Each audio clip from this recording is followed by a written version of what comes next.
Hey guys, welcome back to a new video on the channel. Today I'm going to be going over different ways you can get rid of a green screen background on Adobe Premiere Pro, so stick around.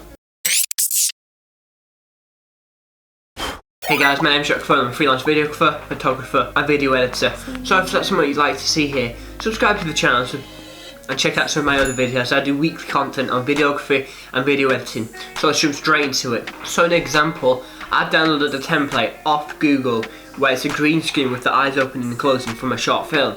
So what we're going to do, we want to just get rid of this white this green background, I mean, so we can get rid of it, so we can just have the eye opening and closing. Maybe you've got a green screen of someone against a green background. So what we're going to do, come over to effects, and then what we're going to search is Ultra Key. Now Ultra Key is what's going to allow us to select the colour and then delete it. So Ultra Key here, drag it onto your clip, and then come over to the top left hand corner on effect controls, and then as we can see here, we've got the effects right here.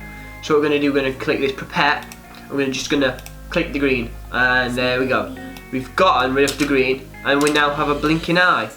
Maybe you're doing that with like some sort of footage, and one's against a green background, and you just want them to have no background but on the background, if that makes any sense. So that's just a quick way on how to get rid of someone's green background, guys, in Adobe Premiere Pro. I hope you like this video. It's a bit rushed today, I'm feeling a bit ill.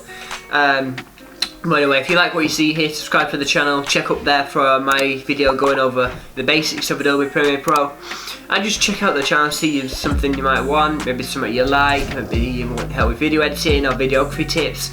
No matter what it is, check out my channel and make sure to subscribe for more, and I'll see you on the next video.